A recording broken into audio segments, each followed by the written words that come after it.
साहिबन की सतनाम।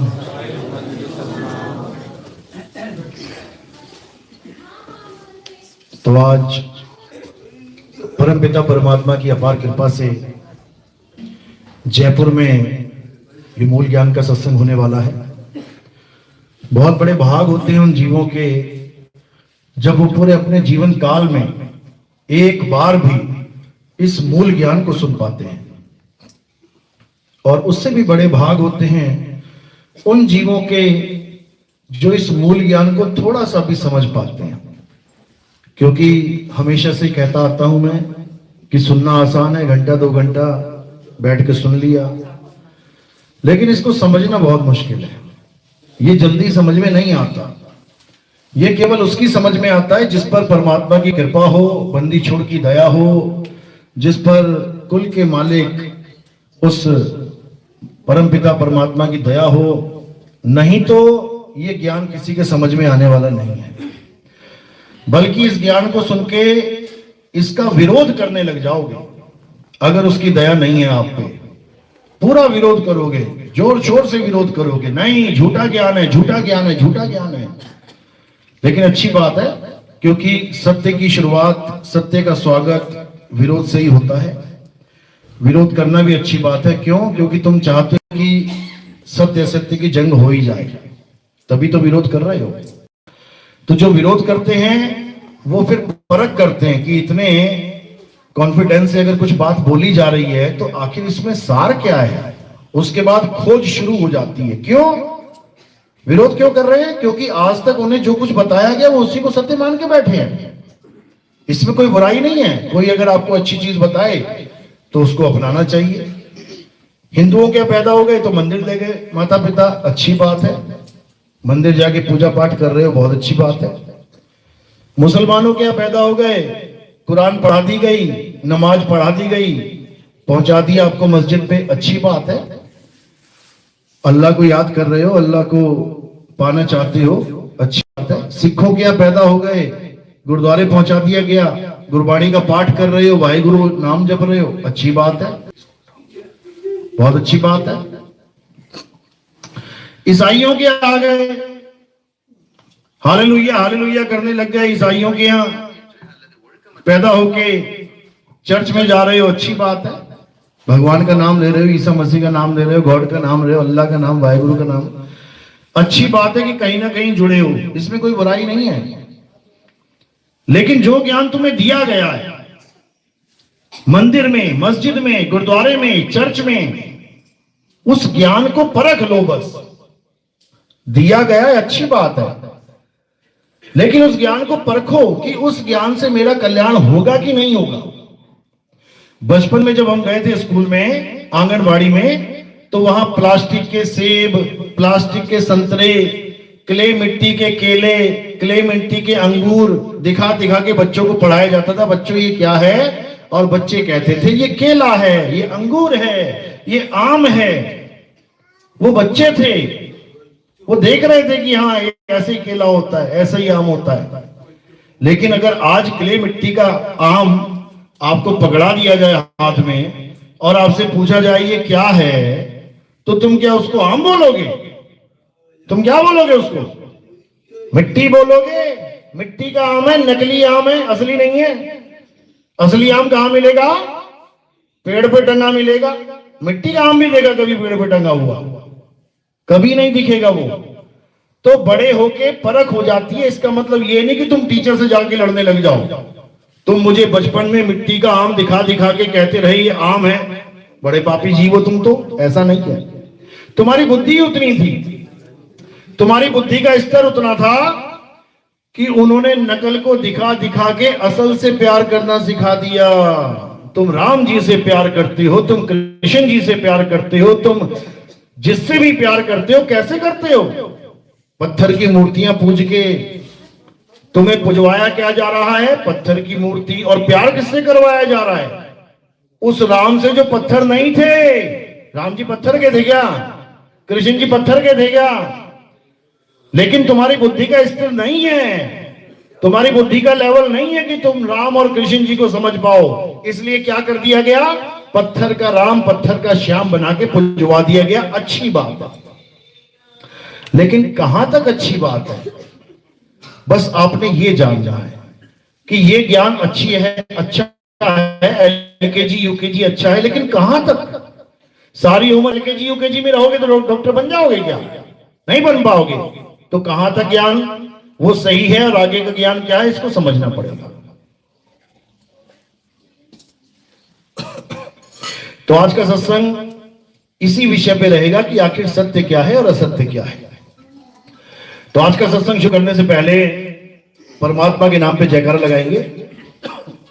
बोले परमपिता परमात्मा की, सदगुरु बंदी छोड़ कबीर साहिब की, सदगुरु मदनपति साहिब की, सदगुरु दूलमपति साहिब की, दीवान जवाहरपति साहिब की, सदगुरु राम सेवक साहिब की, सदगुरु वैरागपति साहिब की, कलीनापुर धाम की, सभी संतों की, सभी भक्तों की, इस गांव नगर बस्ती की, सत्संग कराने वालों की, सब सेवादारों की, सकल हंस को बंदगी, साहेब बंदगी सतनाम।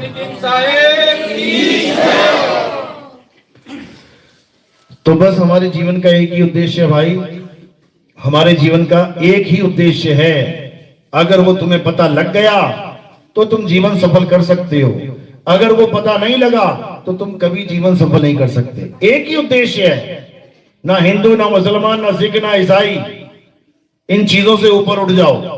चाहे वो हिंदू है, चाहे मुसलमान है, चाहे सिख है, चाहे ईसाई है, सबका उद्देश्य एक है। और वो क्या है? हिंदू है तो राम को पाले, मुसलमान है तो अल्लाह को पाले, सिख है तो वाहिगुरु को पाले, और ईसाई है तो गॉड को पाले।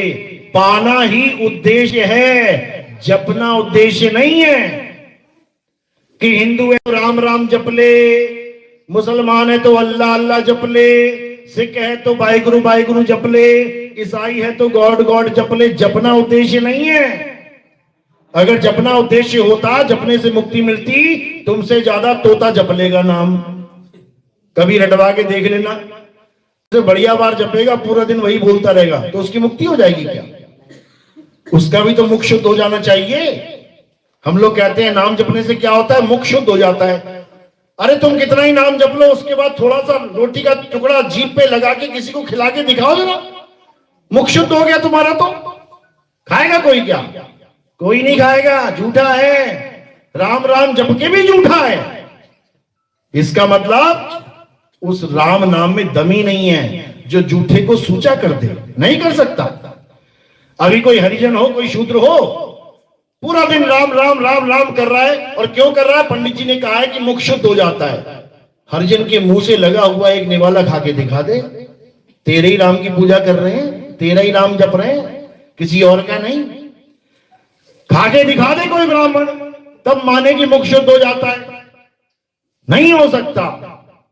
जिस राम से मुख शुद्ध होगा वो कुछ और है, मुख थोड़ो तुम्हारा जन्म ही शुद्ध हो जाएगा। वो राम क्या है? वो तत्व राम है, वो आत्म राम है। वो ये 52 अक्षरी राम नहीं है कि हिंदी का राम पंजाबी का राम अलग अलग लेके बैठ गए। प्यास लगती है तो पानी से गला गीला होता है, पानी के नाम से नहीं। इस जीवन में आए हो तो पानी पीने के लिए आए हो, तृप्ति तब होगी। लेकिन गलती से पानी के नाम जपने में लग गए हो, इसीलिए ना तो हिंदू को राम मिल रहा है, ना मुसलमान को अल्लाह मिल रहा है, ना सिख को वाहिगुरु मिल रहा है, और ना ईसाई को गॉड मिल रहा है। बस अपने अपने भगवान, अपने अपने अल्लाह को बड़ा करने में लगे हुए हैं। तेरा वाला छोटा, मेरा वाला बड़ा, इसी में लगे पड़े हैं। उससे पूछो कितना बड़ा है, कितने किलोमीटर का है तेरा भगवान, बताइए जरा। नहीं, वो तो कभी नहीं देखा। जब देखा नहीं तो बड़ा छोटे में कैसे आ गए भाई? वो ना बड़ा है ना छोटा है, वो सबका समान है। लेकिन उसको पहचानने के लिए तुम्हें एक नजर चाहिए। कौन सी नजर? जिसको कहते हैं दिव्य दृष्टि। वो वाली नहीं जो अर्जुन को मिली थी, वो नकली दिव्य दृष्टि थी। नकली क्यों थी? क्योंकि उस दिव्य दृष्टि से परमात्मा के नहीं, काल के दर्शन हो गए थे। काल के दर्शन हो गए थे। परमात्मा के दर्शन क्यों नहीं होते पता है? क्योंकि वो दिखने में आता ही नहीं है, वो दिखने में आता ही नहीं है, वो किसी भी दृष्टि से नहीं देखा जा सकता, वो हुआ जा सकता है। और कैसे होंगे? जब सूरत के द्वारा उसमें समा जाएंगे। जब सूरत परमात्मा में समा जाएगी तो तुम वो हो जाओगे जिसको तुम ढूंढ रहे हो। दिखाई नहीं देगा कि तुम्हारे सामने परमात्मा आगे खड़ा हो जाए। अगर परमात्मा को सामने ही खड़ा होना होता, अब तक जन्मों जन्म बीत गए, बीच में आके खड़ा हो जाता ना। हो जा खड़ा बीच में आके, सबको दर्शन दे दे, सबकी मुक्ति हो जाए।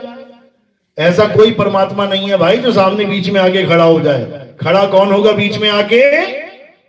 शरीर। तो शरीर परमात्मा है क्या? नहीं है। शरीर को परमात्मा मत मान लेना। कई लोग कहते हैं कबीर साहब बीच में खड़े हो गए, वो परमात्मा है। कौन से वाले? दाढ़ी मूछ वाले परमात्मा। पता, परमात्मा की भी दाढ़ी मूछ होती है, फिर कभी काली हो जाती है, कभी सफेद हो जाती है। यानी परमात्मा भी जवान और बूढ़ा हो जाता है। फिर थोड़ी देर में चार आत्मा है उसके परमात्मा को लाद के लेके जा रहे होंगे, परमात्मा मर भी गए। अच्छा, जवान से बूढ़ा हो सकता है, बूढ़े से मर भी सकता है। और बोल भी रहे हैं कि वो अजर अमर है। अजर मतलब जो कभी बूढ़ा ना हो। जर का मतलब होता है जर्जर अवस्था, बुढ़ापा। अजर यानी जिसे कभी बुढ़ापा ना आ सके। अमर जो कभी मरता नहीं है। अजन्मा जो कभी पैदा नहीं होता। वो बच्चा बूढ़ा जवान हो ही नहीं सकता। क्यों? क्योंकि वो कभी पैदा ही नहीं होता। और जो पैदा हो जाए वो परमात्मा हो ही नहीं सकता। वो परमात्मा हो ही नहीं सकता। तो उसी परमात्मा को जानना है जिसका केवल एक ही अवतार है। आदि अंत एको अवतारा, सोई गुरु समझो हमारा। जो हमारा वाहे गुरु है वो एक ही है, और आदि अंत एक ही अवतारा है। वो एक ही अवतार, लेकिन उसको जानना पड़ेगा, उसको समझना पड़ेगा। कब समझ सकते हो? जब तुम्हारे जीवन में कोई भेदी गुरु आ जाए। मंत्र जपाने वाला नहीं, राधे राधे जपो 8 करोड़ बार तुम्हारा आत्मज्ञान हो जाएगा। ये बिल्कुल वैसे ही है जैसे 8 करोड़ बार पानी पानी जप लो और तुम्हारा गला गीला हो जाएगा। हो जाएगा क्या? कभी नहीं हो सकता। इसलिए कबीर साहब ने बार बार नाम का खंडन भी किया है और नाम की महिमा भी गाई है। लेकिन कौन से नाम का खंडन किया है, कौन से नाम की महिमा गाई है, ये किसी के समझ में नहीं आ रहा। कबीर साहब ने उन नामों का खंडन किया है जो इंसानों ने अपनी भाषा के अक्षरों के द्वारा अपने मन से बनाए हैं, उनका खंडन कर दिया है। और उस नाम को जिसको कोई बना ही नहीं सकता, आद सच जुगाद सच है भी सच, नानक होसी भी सच। ये उस नाम की महिमा है। और इस नाम को क्या कहते हैं? सतनाम। ये 4 अक्षर वाला मत समझ लेना कि इसको जपना है। ये उसका गुण है। क्या? कि वो सत्य है। सत्य को ना तो कभी कोई पैदा कर सकता है, ना ही सत्य को कोई मिटा सकता है। तो सतनाम क्या है? मूल मंत्र देखो क्या कह रहे हैं, एको सतनाम, यानी केवल एक। कौन? सतनाम। कौन है वो? मंत्र है क्या? बिल्कुल नहीं। आगे कह रहे हैं सतनाम कर्ता पुरुष। पुरुष क्या होता है? एक हस्ती होती है, पुरुष कहते हैं जिसको, परमात्मा कहते हैं। यानी सतनाम मंत्र नहीं है, सतनाम ही पुरुष है। सतनाम ही पुरुष है। उसी पुरुष को जानना है आपने बस। एको सतनाम कर्ता पुरुष निरपहो, यानी वो किसी से डरता नहीं है। निर्वैर, वो किसी को मारता नहीं है। अकाल मूरत, काल भी उसका कुछ नहीं बिगाड़ सकता। समझ लो। और बाकी जितने भी हैं सब काल के मुंह में जाएंगे। A to Z जितने भी अवतार आए हैं काल के मुंह में गए हैं, एक भी ना बचा। प्रमाण है पुराणों में, जितने भी अवतार आए हैं सबका हुआ है। लेकिन वो कर्ता पुरुष, उसका कोई क्षमा नहीं कर सकता। अकाल मूरत, अजूनी, वो कभी किसी जून में नहीं आता, यानी वो किसी देह में नहीं आता। लेकिन सारे बाबा लोग क्या कह रहे हैं? परमात्मा तेरी देही में है, तेरी देही में है। बता, धक्के खाने के लिए आया यहां पे परमात्मा? देही में कौन आता है? जीव।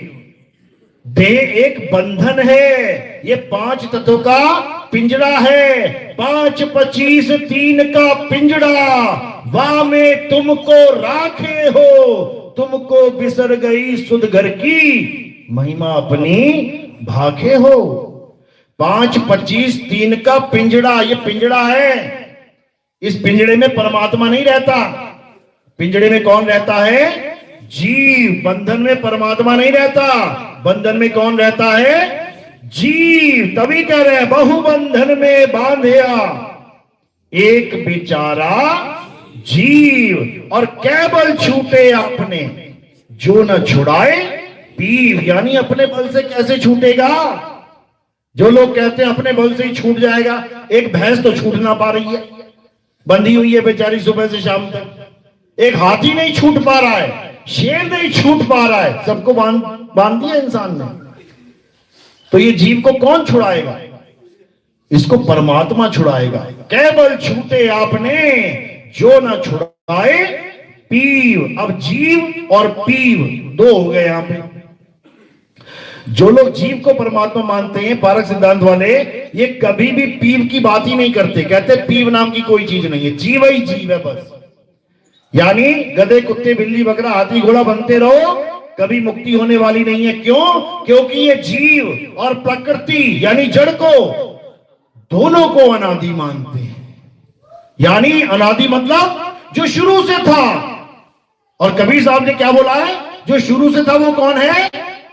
परमात्मा। यानी यहां पर 2 हो गए शुरुआत में। यानी कितने परमात्मा हो गए? 2 अनादि हो गए। तो साहिब क्या कह रहे हैं? अरे भाई रे 2 जगदीश कहां से आया, और कहो कौन बौराया। ये इन्हीं लोग के लिए बोल रहे हैं, इन्हीं को कह रहे काहे बौरा गए तुम लोग। क्योंकि ये जड़ चेतन दोनों सत्ता को सत्य मान बैठे हैं, जबकि जड़ क्या है? माया है, प्रकृति है। जड़ एक सपना है, ये स्वप्न है। कह रहे सूरज को कौन बना सकता है, धरती को कौन बना सकता है? ये पहले से ही था।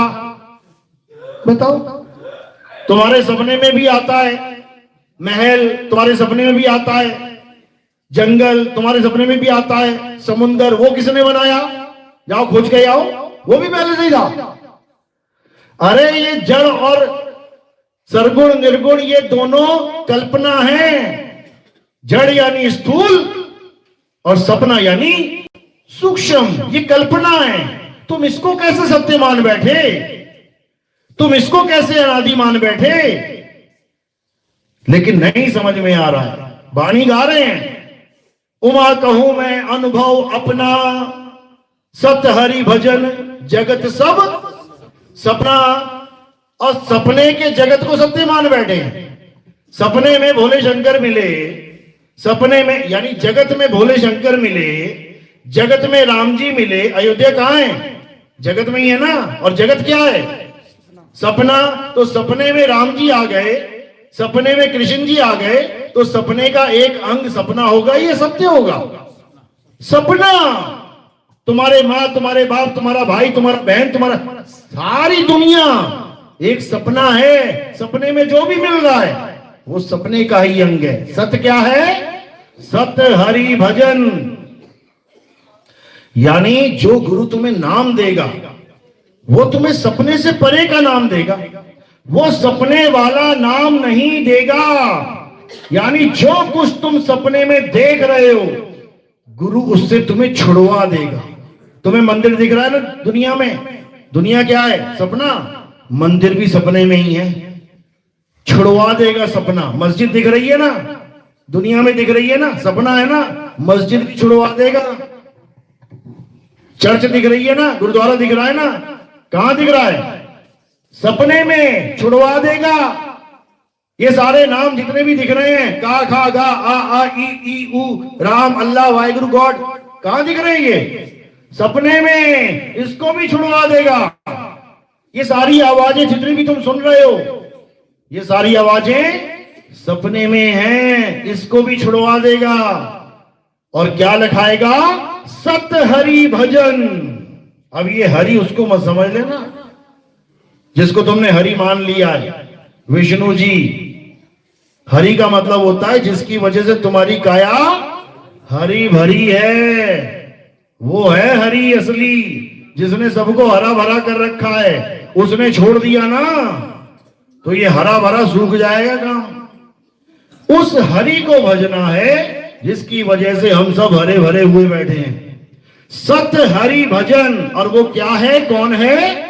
उसको आत्म राम कहते हैं। आत्म राम समझ लो, दशरथ पुत्र राम नहीं, आत्म राम। दशरथ पुत्र राम तो केवल अयोध्या में आए थे और श्रीलंका तक गए थे। अमेरिका गए कभी? वो जर्मनी गए थे क्या? कभी जापान गए? कभी इटली गए? कभी फ्रांस गए? कभी रशिया गए? तो फिर वहां कौन सा राम है? वो किसको राम कहें? ये तो केवल तुम्हारे देश में है, उनके देश में कोई और राम आएगा क्या? वो राम हर घट में विराजमान है। तुझ में राम, मुझ में राम, सब में राम समाया, और सबसे कर लो प्रेम, जगत में कोई नहीं पराया। उस राम को जान जो तुझ में भी है और मुझ में भी है। जब वो तुझ में भी है और मुझ में भी है, तो बताओ रामनवमी को मैं कहां जाऊंगा राम को ढूंढने? राम जी की पूजा करने में रामनवमी को कहां जाऊंगा? कौन से मंदिर में जाऊंगा? कौन सी अयोध्या में जाऊंगा? किसी को समझ में नहीं आ रहा। राम जी का मंदिर और कोई नहीं है, ये मन ही मंदिर है उसका। समझ लो, मंदिर सत्य है कि राम सत्य है? राम सत्य है, ये मंदिर है उसका। मन के अंदर ये मंदिर है, लेकिन मंदिर सत्य नहीं है। आना यहीं पड़ेगा। लेकिन वेदी गुरु समझा देगा तुम्हें राम जी कहां बैठे हैं। तुम्हारे दादाजी छत पे धूप सेक रहे हैं और तुमने पूछा अपनी माता को, दादाजी कहां हैं? घर में है। और तुम गए घर में, सारे कमरे छान मार के आ गए, और घर में तो है नहीं, क्यों झूठ बोल रहे हो? तो वो है तो घर में, लेकिन घर से परे हैं। वो परे हैं। उसका भेद भेदी गुरु बताता है कि घट में होते हुए भी घट से न्यारा कैसे है। यानी तुम्हारे पास होता हुआ भी तुमसे दूर कैसे है। साहिब का घर दूर है, जैसे पेड़ खजूर, और ज्ञानी जन के पास में, अज्ञानी से दूर। ज्ञानी के तो बिल्कुल पास में है भाई, लेकिन अज्ञानी से बहुत दूर है। तो अज्ञानी को अगर ज्ञानी बना दिया जाए तो वो परमात्मा फिर कहां आ जाएगा? पास में। हो को कहां ढूंढे रे बंदे, मैं तो तेरे पास में। अब मिलेगा किसको? जपी को या तपी को? कह रहे हैं नाम है जप में। ये जितने वृंदावन में बैठे हुए हैं, राधे राधे राधे राधे जप लो, जीवन बर्बाद कर रहे हैं तुम्हारा। जो बैठे हैं अयोध्या में, राम राम राम जप लो, जीवन बर्बाद कर रहे हैं तुम्हारा। जो बैठे हैं काशी में, ओम नमः शिवाय जप लो, जीवन बर्बाद कर रहे हैं तुम्हारा। जो बैठे हैं काबे में, मक्का मदीना में, अल्लाह अल्लाह कर लो, जीवन बर्बाद कर रहे हैं तुम्हारा। क्यों? 52 अक्षरों से जोड़ रहे हैं, तुम्हें नाम से जोड़ रहे हैं। नाम कौन सा? इंसानों के द्वारा बनाया हुआ नाम। और जोड़ना किससे था? सतनाम से जोड़ना था। तुम्हें तुम्हारी आत्मा से जोड़ना था। इसीलिए गीता में समझाया गया, हे अर्जुन, अध्याय 3 17वां श्लोक पढ़ लेना। अगर भगवान ने आंखें दी हैं तो देख लेना, और बुद्धि दी है तो लगा लेना। क्या कह रहे हैं? हे अर्जुन, जो अपनी आत्मा में रमण करते हैं, जो अपनी आत्मा में तृप्त हैं, जो अपनी आत्मा में संतुष्ट हैं, उनके लिए कोई धार्मिक कर्म कर्तव्य लागू ही नहीं होता। लगा के दिखाओ तो। जब कोई धार्मिक कर्म कर्तव्य उस इंसान पे लागू ही नहीं होता जो आत्मज्ञान को प्राप्त करता है, तो कौन सी पूजा, कौन सा पाठ, कौन सा राम राम, कौन सी राधे राधे, कौन सा अल्लाहू अकबर, कौन सा वाहिगुरु वाहिगुरु, ये सारे नाम, ये सारे मंत्र उसे नहीं चाहिए, क्योंकि उसने उस तत्व को प्राप्त कर लिया है जिस तत्व को परम तत्व कहते हैं। और ये परम तत्व कैसे मिलेगा? अध्याय 4 34वां श्लोक पढ़ लेना, आंखें दी हैं तो खोल खोल के। क्या कह रहे हैं? हे अर्जुन, जो ज्ञान तुम्हें मैं समझा रहा हूं, जो सत्य की बात मैं तुम्हें बता रहा हूं, उस सत्य को जानने के लिए, यानी उस तत्व को जानने के लिए तुम ऐसे तत्वदर्शी संत की शरण में जाओ जिसने उस परम तत्व को जान लिया है। जिसने उसको जाना है वही तुम्हें जनवा सकता है। और तुम अगर जपी के पास पहुंच गए, राम राम जपने, राधे राधे जपने, तो तुम कभी उस तत्व को प्राप्त नहीं कर पाओगे। हे अर्जुन, जो उस परम तत्व को प्राप्त नहीं कर पाता वो नाना प्रकार की योनियों में भ्रमण करता है। कुत्ता, बिल्ली, हाथी, घोड़ा, बकरा, पता नहीं क्या क्या बनना पड़ेगा। और ये मत सोचना किसने देखा, अभी निकल के जाओ, बाहर दिखने लग जाएंगे तुम्हें। अभी तुम्हें 2 4 5 गली में कुत्ते दिख जाएंगे, उनसे पूछना, भैया तू कुत्ता क्यों बन गया? मैं तो आदमी बना हुआ था। तू काहे कुत्ता बन गया? बना नहीं है, बना दिया गया है। तुम बने नहीं हो इंसान, बना दिए गए हो। कौन बनाता है पता है? कौन बनाता है? ये 184 कौन दे रहा है? परमात्मा दे रहा है। परमात्मा अपने बच्चों को सुअर बनाएगा, गटर में घुसाएगा, नाली में घुसाएगा, नाली का कीड़ा बनाएगा। शर्म आनी चाहिए उन लोगों को जो ये कहते हैं कि परमात्मा 184 बनाता है। अरे परमात्मा 184 से छुड़वाता है। ये 184 कौन बनाता है? ये काल भगवान बनाता है। ये मन और माया का खेल है। इस 184 से बचना है तो परमात्मा की शरण में जाओ, वही इस बंदी को छुड़वा सकता है। इसलिए उसका नाम बंदी छोड़ है। बंदी छोड़ समझ लो। बंदी का मतलब होता है जो बंधन में है। अब कोई बांधेगा तभी तो बंधन में है, या बिना बांधे ही बंधन में आ गया। तो कौन बंधन में है? जीव। और बंधन में उसको डालता कौन है? ये मन और माया। इसी को ब्रह्म और माया कह देते हैं। इसी को निराकार ब्रह्म और निराकार माया कह देते हैं। इसी को ज्योत निरंजन और महामाया कह देते हैं। इन्हीं का राज है इस 3 लोक में। तो कबीर साहब समझा रहे हैं, 184 भुगत के अब पौध के आए, अब की पासा ना पड़ा तो फिर 84 जाए। यानी एक बार तो 84 भुगत ली है, एक बार क्या अनंतों बार भुगत ली है। जन्मों जन्म से यही काम चल रहा है। तो इससे बचने के लिए परमात्मा ने दया करके ये मनुष्य जन्म दिया कि चलो इस बार चेत ले। साहिब कबीर बकस जब लीना, सुर नर मुनि सब कुदड़ी लीना। ये कुदड़ी जो है ना तुम्हारे पास, ये परमात्मा की कृपा से होता है। 184 जून सबाई, ये किसी और का काम है। मानस को प्रभति बड़े आई, ये किसी और का काम है। इस पौड़ी ते जो नर चूके, आए जाए दुख पाए।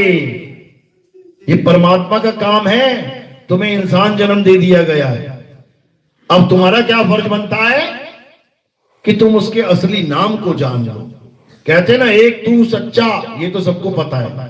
तेरा नाम सच्चा, ये ढूंढना है। क्योंकि तेरा नाम सच्चा के साथ तेरा नाम कच्चा वाला भी मार्केट में चल रहा है। एक सच्चा है और एक कच्चा है।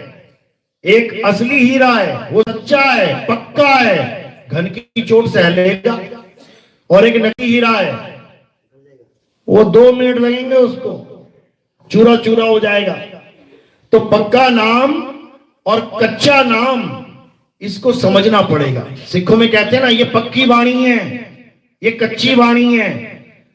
वो इस भेद को नहीं जानते कि कच्ची वाणी पक्की वाणी कहते किसे हैं। वो ये समझते हैं कि जो गुरु ग्रंथ साहब में वाणी दर्ज है वो है पक्की वाणी, और जो गुरु ग्रंथ साहब में नहीं है वो है कच्ची वाणी, जबकि ऐसा नहीं है, ऐसा बिल्कुल नहीं है। कबीर साहब के मान के चलो 5 लाख श्लोकों में से 5 लाख भी कम बोल दिए होंगे मैंने, इतने श्लोक बोले उन्होंने, इतने दोहे बोले, उनमें से मात्र 500 उठा लिए गए। कितनी वाणी है गुरु ग्रंथ साहब में? 500 श्लोक उनके डाल दिए गए। अब तो क्या 500 जो डाले गए 5 लाख में से वो पक्के हो गए और बाकी के वो कच्चे हो गए? ऐसा नहीं है भाई। नामदेव जी की इतनी वाणियां उसमें से चंद वाणी उठा के गुरु ग्रंथ साहब में डाल दी गई, तो वो वाणी पक्की हो गई और बाकी जो नामदेव जी ने बोली है वो कच्ची हो गई। ऐसा नहीं है भाई, ऐसा बिल्कुल नहीं है। कच्ची वाणी और पक्की वाणी को समझ लो। कच्ची वाणी टूट जाती है और पक्की वाणी अखंड है। कबीर साहब समझा रहे हैं, अखंड साहिब का नाम और सब खंड है, खंड मेर सुमेर, खंड ब्रह्मंड है। कबीर साहब समझा रहे हैं कि पक्की वाणी क्या है? केवल परमात्मा का सच्चा नाम पक्की वाणी है, और बाकी ये 52 अक्षरों के द्वारा लिखी जाने वाली वाणी कच्ची वाणी है। इन 52 अक्षरों के द्वारा सारे ग्रंथ भर डाले, कच्ची वाणी है। अंग नंबर 340 पे गुरु ग्रंथ साहब में क्या लिखा है? 52 अक्षर लोक त्रय, सब कुछ इन्हीं माही, ये अक्षर खिल जाएंगे। अगर पक्की वाणी तो कैसे खिल जाएंगे? अगर ये पक्की वाणी है तो कैसे खिल जाएंगे? अरे ये अक्षर खिल जाएंगे, वो अक्षर इनमें नहीं। पक्की वाणी किसी ग्रंथ में है ही नहीं, पक्की वाणी किसी ग्रंथ में नहीं है। पक्की वाणी कहां है? पक्की वाणी तुम्हारे घट में विराजमान है। उस घट में जो वाणी है, जिसको धुर की वाणी कहते हैं, जब उसका ज्ञान तुम्हें हो जाएगा, क्या कहते हैं? धुर की वाणी आई, जिन सगली चिंत मिटाई। सारी चिंताएं खत्म हो जाएंगी अगर वो धुर की वाणी से तुम जुड़ गए। और ये कौन सी वाणी है? ये 52 अक्षर वाणी है, जोड़ तोड़ के बनाई गई वाणी है। का में आ का डंडा, का में ई की मात्रा, आ में ये, ऊ में ये लगा लगा के स्वर और व्यंजन बना डाली। अब साहिब यही समझा रहे हैं, गुरु ग्रंथ साहब में वाणी आती है 52 अक्षर जोरे आन। कौन जोड़ रहा है? कौन जोड़ रहा है? 52 अक्षर जोरे आन। कौन जोड़ रहा है? ये सारे इंसान जोड़ रहे हैं। हिंदी भाषा वालों ने हिंदी के अक्षर जोड़ दिए, तोड़ दिए। पंजाबी वालों ने पंजाबी के जोड़ दिए, अंग्रेजों ने अंग्रेजी के जोड़ दिए, अरबियों ने अरबी के जोड़ दिए। सारी दुनिया के सारे इंसानों ने अक्षर जोड़ने तोड़ने के अलावा कुछ किया ही नहीं है। समझो, रा मा आ का डंडा लगा दिया, बन गया राम। आ का डंडा तोड़ के जो रा के पीछे लगा था और मां के पीछे लगा दिया, क्या बन गया? रमा। यानी जोड़ा तोड़ा, नाम बदल गया। जो बदले सो माया। ये नाम बदल जाएंगे, ये अक्षर खिल जाएंगे, वो अक्षर इनमें नहीं, उसको जानना है। तो साहिब कह रहे 52 अक्षर जोरे आन, सकिया ना अक्षर एक पहचान। उस एक अक्षर को नहीं जान पाया कोई। वो एक अक्षर क्या है? वो एक अक्षर आदि नाम है, आदि नाम। और ये 52 अक्षर इंसान का काम। इसीलिए बोला 52 अक्षर जीव आधारा, आदि अक्षर जीव्या से न्यारा। तो 52 को छोड़ो और आदि अक्षर को पकड़ो। कह रहे 52 अक्षर जीव आधारा, आदि अक्षर जीव्या से न्यारा, वाही को सत सिमरण कहिए।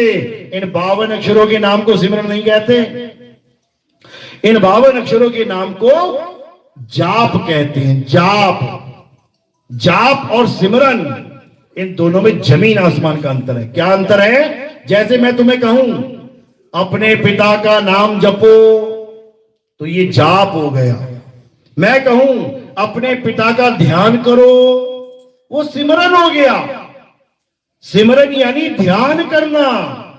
सिमरन वर्ड कहां से आया है? स्मरण से। स्मरण, स्मरण, सिमरन। स्मरण का मतलब क्या होता है? याद करना। कहते तेरी स्मरण शक्ति बहुत तेज है, यानी तेरी याददाश्त बहुत तेज है, तू हर चीज को याद कर सकता है। इसी प्रकार परमात्मा के नाम को याद किया जाता है, सिमरन किया जाता है, जपा नहीं जाता।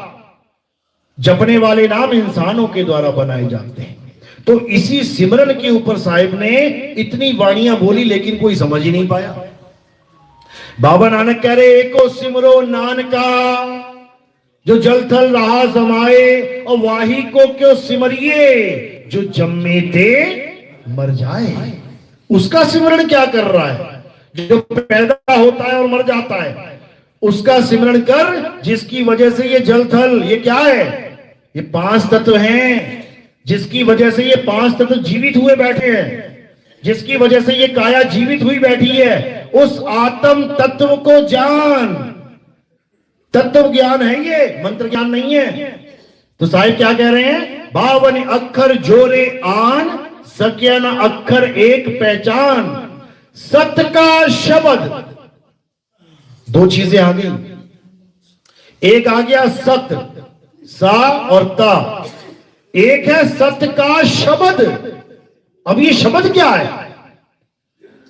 यानी सत्य का शब्द, यानी सच्चा कौन? शब्द। झूठा कौन? शब्द। कौन सा झूठा, कौन सा सच्चा? इन दोनों को जान लो। बोलने लिखने पढ़ने वाला झूठा, और सिमरन करने वाला सच्चा।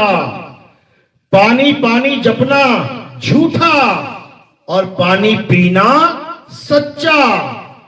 पानी पानी जपना नाम है, और पानी पीना तत्व ज्ञान है।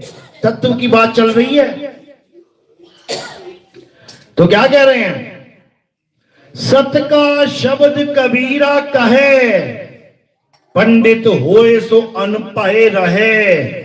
पंडित जन को एओ व्यवहार, और ज्ञानवंत को तत्व विचार। यानी ज्ञानवंत कभी अक्षरों के चक्कर में नहीं पड़ेगा, 52 अक्षरों के चक्कर में, जोड़ने तोड़ने वाले अक्षरों में। ज्ञानवंत को तत्व विचार, यानी ज्ञानवंत अपने तत्व ज्ञान को धारण करेगा। इसी को भी गीता में बोला गया है। अर्जुन, 4 प्रकार के मेरे भगत हैं। पहला कौन है? जो दुनिया की चीजों के लिए, दुनियावी पदार्थों के लिए मेरी भक्ति करता है। हे कृष्ण जी मुझे नौकरी मिल जाए, हे कृष्ण जी मेरी शादी हो जाए, हे कृष्ण जी मेरा मकान बन जाए। है तो मेरा ही भगत, लेकिन बहुत लो लेवल भगत है। इसका कुछ नहीं होने वाला। ये संसार की इच्छा करता करता संसार में ही रह जाएगा। दूसरे नंबर का भगत होता है जो विपत्ति में मुझे याद करता है। कहीं पंगा हो गया, झगड़ा हो गया, अब लोग आ रहे हैं मारने, हे कृष्ण जी एक बार बचाए लो। चोरी करता पकड़ा गया, हे भगवान एक बार बचाए लो। है तो मेरा ही भगत, मुझे ही याद कर रहा है, लेकिन बहुत लो लेवल का भगत है, नहीं चाहिए। तीसरा भगत कौन है? जो मेरी लीलाओं को देख के, जो मेरे जितनी कथाएं हैं उनको सुन के आकर्षित हो जाता है, जिज्ञासु हो जाता है। अच्छा कृष्ण जी ने एक उंगली पे पहाड़ उठा दिया, अच्छा कृष्ण जी ने बकासुर को मार दिया, अच्छा कृष्ण जी ने पूतना को मार दिया। कहते ये भी मेरा ही भगत है, लेकिन लो लेवल भगत है। अब जो चौथा है वो क्या है? हे अर्जुन, चौथे प्रकार का भगत मेरा ज्ञानी भगत है। वो इन कथाओं में और इन चक्करों में नहीं पड़ता, वो मुझे तत्व के द्वारा जानता है, और जो मुझे तत्व के द्वारा जानता है हे अर्जुन, वो मेरा ही रूप हो जाता है। यानी वो तत्व ज्ञान को प्राप्त कर लेता है। वो समझ जाता है कि कृष्ण जी शरीर नहीं है, लिखा है उसमें कि हे अर्जुन, जो मुझे नर रूप में जानते हैं, कि कृष्ण जी कौन है? आदमी है। राधा जी कौन है? औरत है। कहते ये बुद्धि रखने वाले जीव ये महाअज्ञानी जीव हैं, ये मूल बुद्धि जीव है, जो मुझे एक नाशवान देह मान लेते हैं। कैसे नाश हुआ था देह का? तीर लगा था। कृष्ण जी मर गए? मर गए? अरे तीर लगा तो मर ही गए होंगे। मरेगा तो मंदिर बना हुआ है गुजरात में, तुम कह रहे हो मरे नहीं। मरेगा मंदिर बना रखा है वहां पे कि यहीं पे तीर लगा था, यहीं पे देह त्याग हुआ था, यही देह खत्म हो गई थी, और तुम कह रहे हो मरे नहीं। किसके तीर लगा था? शरीर के। और कृष्ण जी शरीर है ही नहीं। ये कौन जानता है? ये केवल एक तत्वज्ञानी जानता है। और जो तत्वज्ञानी ये जान लेता है कि कृष्ण जी शरीर नहीं आत्मा है, तो उसकी नजर में रावण भी कभी नहीं मरा, उसकी नजर में कंस भी कभी नहीं मरा, उसकी नजर में मेघनाथ भी कभी नहीं जला।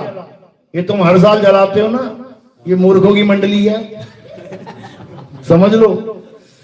कृष्ण जी कह रहे हैं, हे अर्जुन, ये जितने भी शरीर धारण करके तुम्हें दिखाई दे रहे हैं रणभूमि में, इनके शरीर तो मरेंगे, पर ये सब अमर हैं, ये सब अमर हैं। ये एक शरीर को छोड़ेंगे और दूसरा शरीर धारण कर लेंगे, जब तक ये अपने आप को शुद्ध आत्मा करके नहीं जान लेते। अभी क्या है वो लोग? जीवात्मा।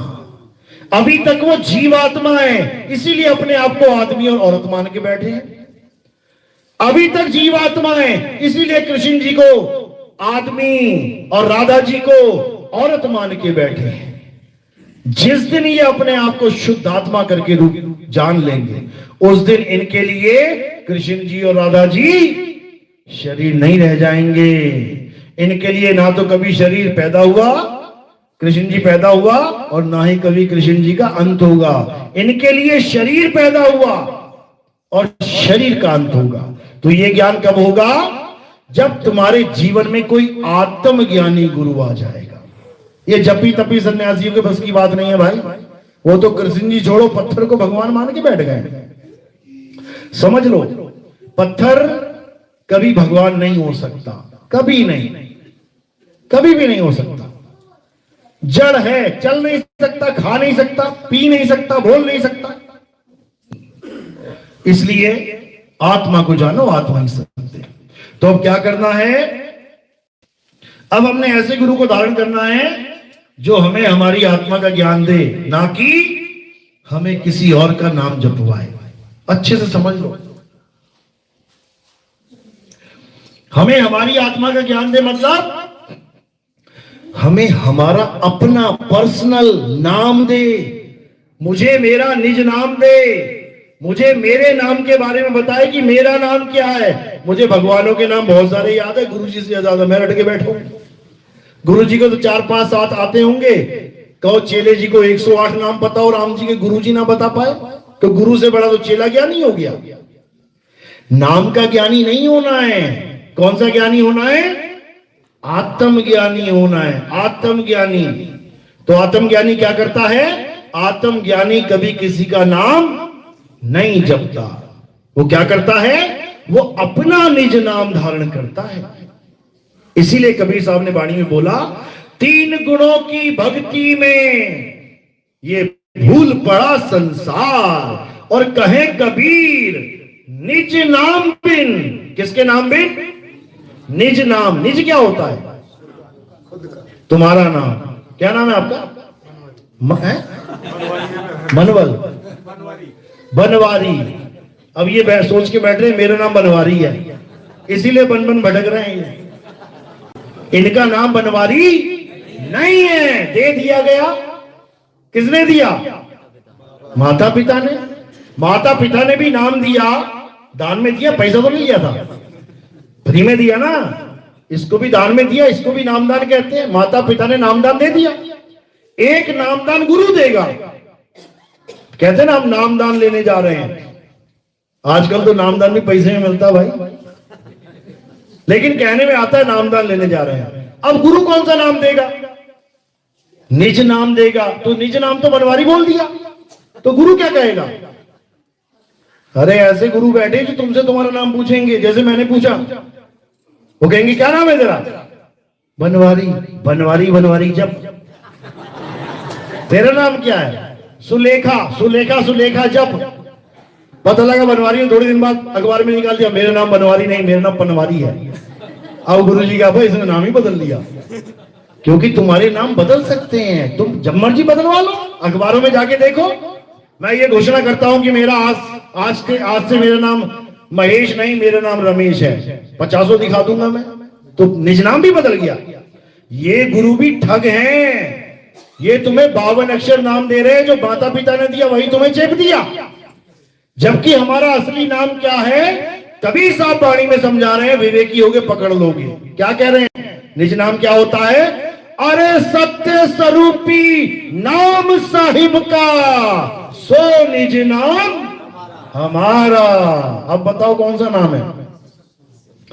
सत्य स्वरूपी, यानी मेरा निज नाम क्या है? सत्य स्वरूप ही मेरा निज नाम है। और ये कौन सा स्वरूप है?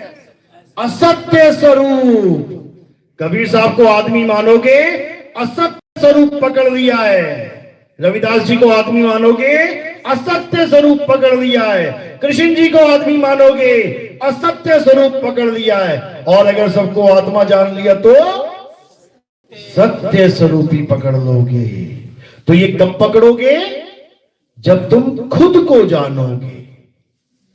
ऐसा नहीं हो सकता कि तुम खुद को जाने बिना नितिन दास को जान लो, तुम्हारे जन्म बीत जाएंगे। तुम्हारे छोड़ो, तुम्हारे अब्बू के जन्म बीत जाएंगे, अब्बू छोड़ो, तुम्हारे दादा परदादा लकड़दादा अकड़दादा सबके जन्म बीत जाएंगे। तुम सोच भी नहीं सकते कि नितिन दास का स्वरूप क्या है। नितिन दास का स्वरूप तुम तब जान पाओगे जब तुम अपना स्वरूप जान लोगे, तब तुम्हें समझ में आएगा जो सामने बैठा है वो कौन है। जो तू सो हम। मेरे गुरु ने मुझे मेरा स्वरूप बता दिया, और मेरे गुरु का भी स्वरूप वही है।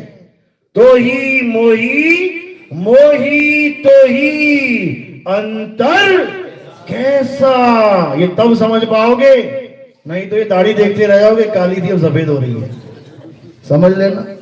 इसलिए ना तो कभी गुरु को शरीर मानना है, ना कभी खुद को शरीर मानना है। जो खुद को शरीर मानेगा या जो अपने गुरु को शरीर मानेगा, 101% वो मां के गर्भ में जाएगा। कोई माई का लाल नहीं बचा सकता उसको। इसलिए अब इस खेल को खत्म कर दो। अब तुम शरीर नहीं हो, अब तुम क्या हो? आत्मा हो, शब्द हो। कबीर साहब समझा रहे हैं, हम हैं शब्द, शब्द हम माही, और हमसे भिन्न और कछु नहीं। शब्द न बिन से देही, कहे कबीर हम शब्द सने ही। लोग कहते हैं शब्द न बिन से, यानी परमात्मा का नाम कभी मिट नहीं सकता। लिख के देख, अभी मिटा देता हूं, अभी मिटा देता हूं। जितने मंत्र, जितने नाम तुम लेके बैठे हो दीवारों पे लिखो, अभी मिटा देता हूं। कबीर साहब इन शब्दों की बात नहीं कर रहे हैं, वो इन शब्दों की बात नहीं कर रहे हैं, वो मिटने और लिखने वाले शब्दों की बात नहीं कर रहे हैं। अंग नंबर 340 गुरु ग्रंथ साहब में क्या लिखा है? ओंकार आदि में जाना, लिखे और मेटे ताही ना माना। मैं उसको नहीं मानता जो लिखने और मेटने में आ जाए, मैं उसको जानता हूं जो आदि सच, जुगाद सच, है भी सच, नानक होसी भी सच। इसके अलावा सब झूठ है, सब झूठ। तो जब तक अपने स्वरूप को नहीं जान लोगे, तब तक भूल जाओ कि तुम्हें निज नाम मिला है, तुम्हें मंत्र मिल गया है, मंत्र ज्ञान। और कबीर साहब क्या कह रहे हैं? तंत्र मंत्र सब झूठ है, इनमें ना उलझे कोई, सार शब्द जाने बिना कागा हंस ना हो।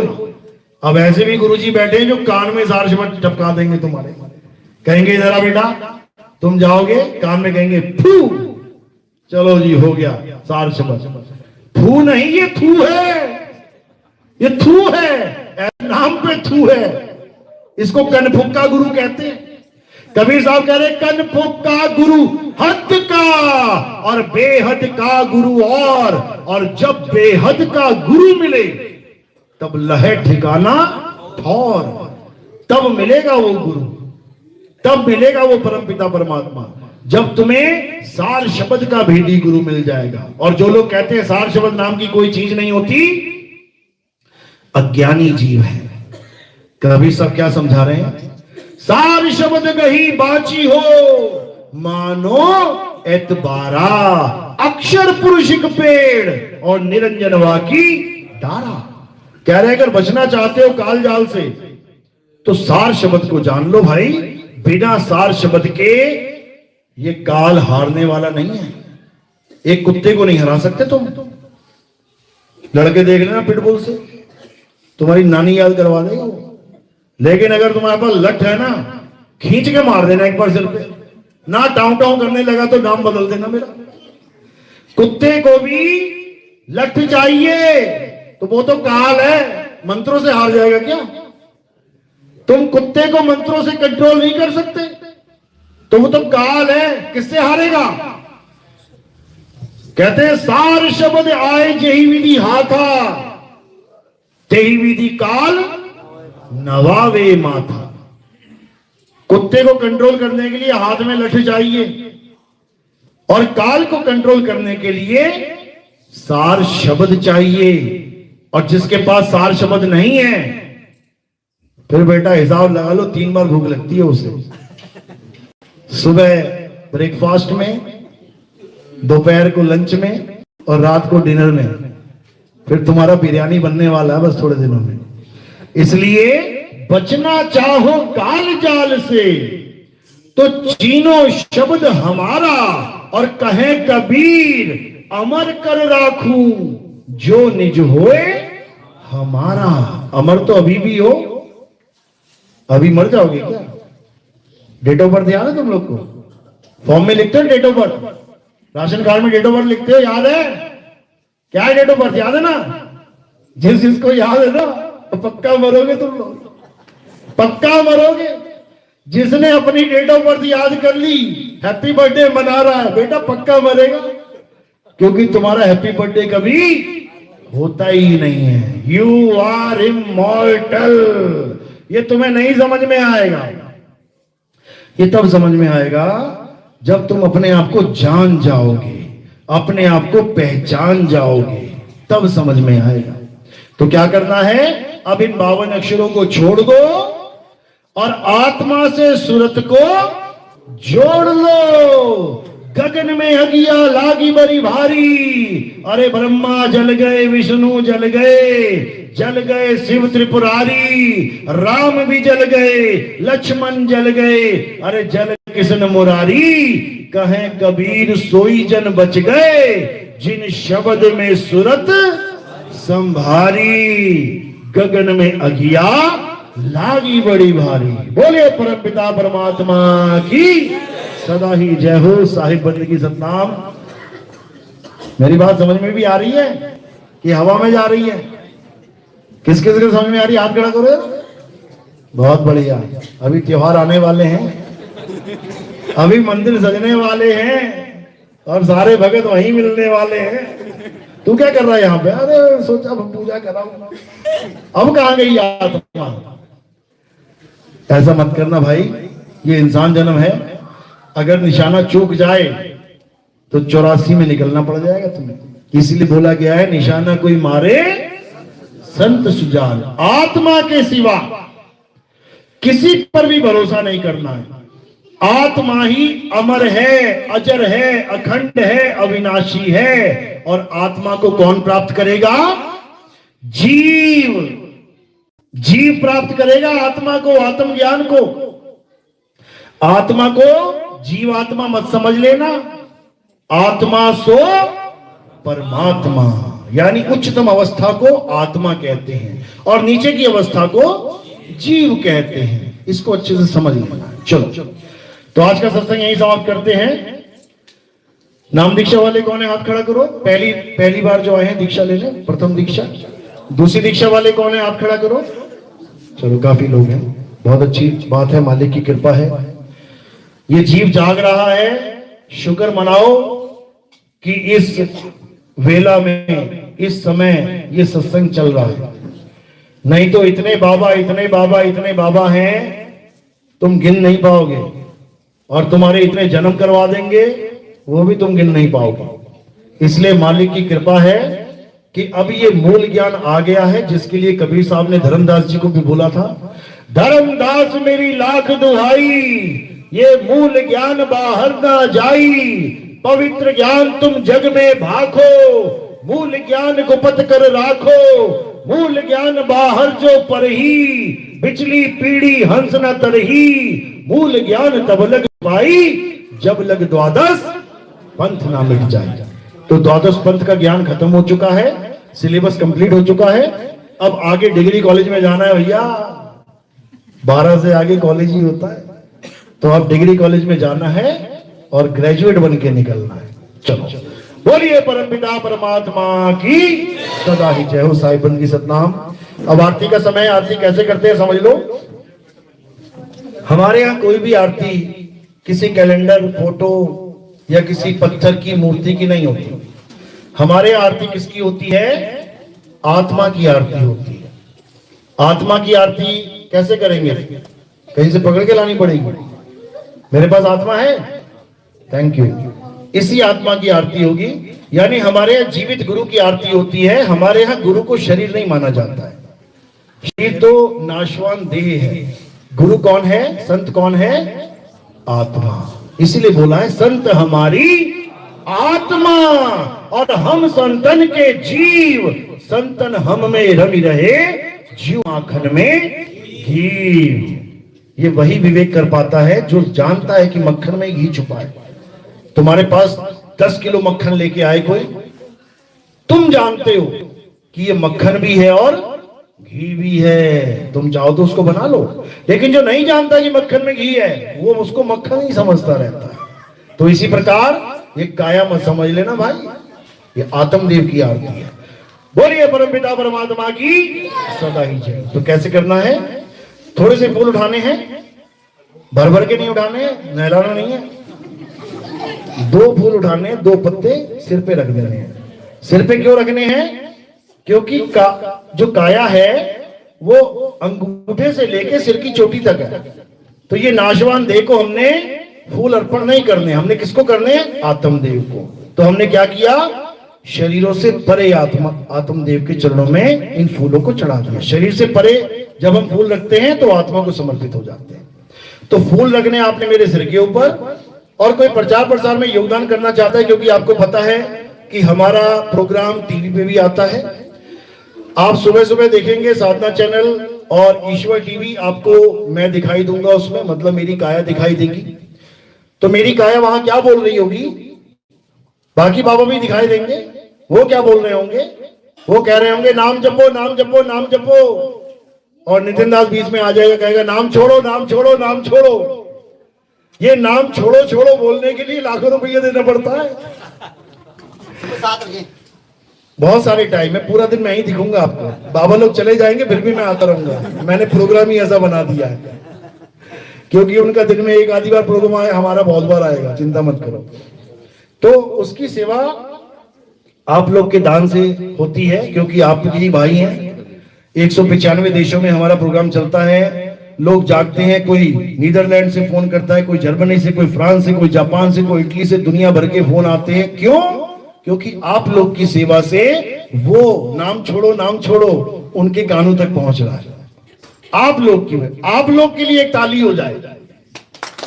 आप लोग हो भाई, हम नहीं है। अन्नपूर्णा यज्ञ कर डाला, अन्नपूर्णा वो चला दिया बाबा जी ने। बाबा जेल में बैठा है, बाबा जेल में पैसा भेज रहा है क्या? भक्तों का पैसा है, भक्तों का नाम आना चाहिए, भक्तों को भगवान बनाना चाहिए। और बाबा जेल में बैठा भगवान बना हुआ है। कमाल हो गई।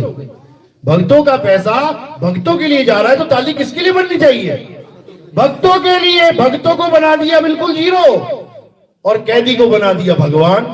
तो भैया उल्टा है ये ज्ञान, इसको सीधा करना है। अब बोलिए परमपिता परमात्मा की सदा ही जय हो। साहिब बंदगी सतनाम।